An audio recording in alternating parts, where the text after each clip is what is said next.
আসসালামু আলাইকুম ওয়া রাহমাতুল্লাহি ওয়া বারাকাতুহু। আলহামদুলিল্লাহি আউওয়ালান ওয়া আখিরান হামদান কাসীরান তাইয়্যিবান মুবারাকান ফীহি, আম্মা বাদ। আমার সম্মানিত বন্ধুগণ, আসুন আজকে আমরা গুরুত্বপূর্ণ একটি বিষয় নিয়ে আলোচনা করি। বিষয়টি হলো আংটি ব্যবহার করা। শরীয়তে ইসলামিয়ার মধ্যে আংটি ব্যবহার করার নিয়ম কি? কোন ধরনের আংটি ব্যবহার করা ইসলামী শরীয়তের মধ্যে জায়েজ আছে? কেননা আমাদের সমাজে অনেক মুসলমান এরকম আছে যারা আংটি ব্যবহার করাকে খুবই পছন্দ করেন। বিভিন্ন ধরনের আংটি ব্যবহার করে থাকেন। কেউ আছে স্বর্ণের আংটি ব্যবহার করেন, টাকা পয়সা আছে স্বর্ণ দিয়ে আংটি বানিয়ে ব্যবহার করেন।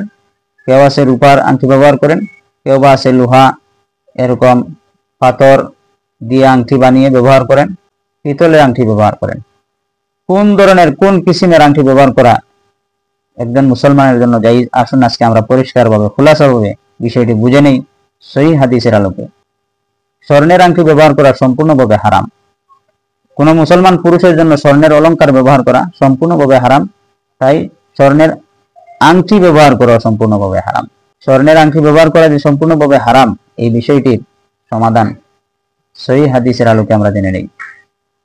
সহিহ বুখারী এবং সহিহ মুসলিম শরীফের একটি হাদিসে উল্লেখ আছে, যে হাদিসটি রাইসুল মুফাসসিরিন হযরত আব্দুল্লাহ ইবনে আব্বাস রাদিয়াল্লাহু তাআলা আনহু থেকে বর্ণিত। রাইসুল মুফাসসিরিন হযরত আব্দুল্লাহ ইবনে আব্বাস রাদিয়াল্লাহু তাআলা বর্ণনা করেন, নবী করিম সাল্লাল্লাহু আলাইহি সাল্লামের নিকট একদিন একজন লোক আসলো, তার হাতে ছিল স্বর্ণের আংটি। নবী করিম সাল্লাল্লাহু আলাইহি সাল্লাম তার হাতে আংটি দেখা মাত্র রাগান্বিত হলেন।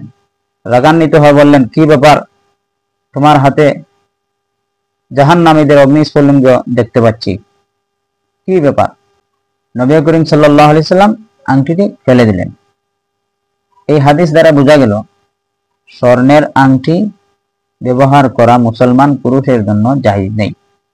স্বর্ণের অলংকার যেরকম ভাবে ব্যবহার করা জায়েজ নেই, স্বর্ণের আংটিও কোনো মুসলমান পুরুষের জন্য ব্যবহার করা জায়েজ নেই। বাকি রূপার আংটি ব্যবহার করা জায়েজ আছে। কোন মুসলমান পুরুষ যদি আংটি ব্যবহার করতে চায়, তার নিজের পছন্দ আংটি ব্যবহার করা, অনেকেরই পছন্দ আংটি ব্যবহার করা, অনেকের কাছে ভালো লাগে, পছন্দ লাগে, তাহলে রূপার আংটি ব্যবহার করা। আর নবী করিম সাল্লাল্লাহু আলাইহি সাল্লাম নিজেও রূপার আংটি ব্যবহার করেছেন, সাহাবায়ে কেরামরাও ব্যবহার করেছেন। সহিহ বুখারী শরীফের এবং সহিহ মুসলিম শরীফে একটি হাদিস উল্লেখ আছে, যে হাদিসটি হযরত আব্দুল্লাহ ইবনে ওমর রাদিয়াল্লাহু তাআলা আনহুমা থেকে বর্ণিত।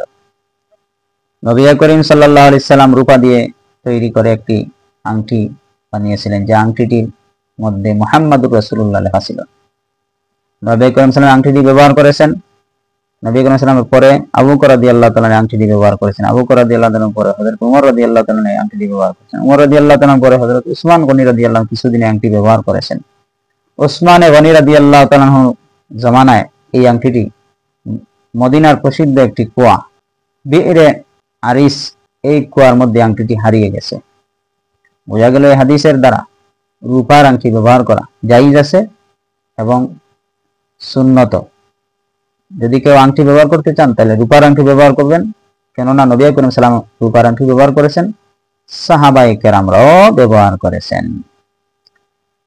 আর পিতল, লোহা বা পাথর যে সমস্ত আংটির মধ্যে আছে, আংটি লোহা দিয়ে তৈরি এবং তার উপরে পাথর বা বিভিন্ন ধরনের আংটি, এগুলার হুকুম কি? এগুলার হুকুম হচ্ছে শরীয়ত ইসলামের মধ্যে মাকরুহ তাহরিমি, মানে হারামের কাছাকাছি এই সমস্ত আংটি ব্যবহার করা, লোহার আংটি ব্যবহার করা, পারদ, পিতল এই সমস্ত আংটি ব্যবহার করা মাকরুহ তাহরিমি। কোনো মুসলমান পুরুষ এই সমস্ত আংটি ব্যবহার করা তার জন্য পছন্দনীয় নয়, তার জন্য উচিত নয়। সে মাকরুহ কাজ করলো, হারামের কাছাকাছি কাজ করলো।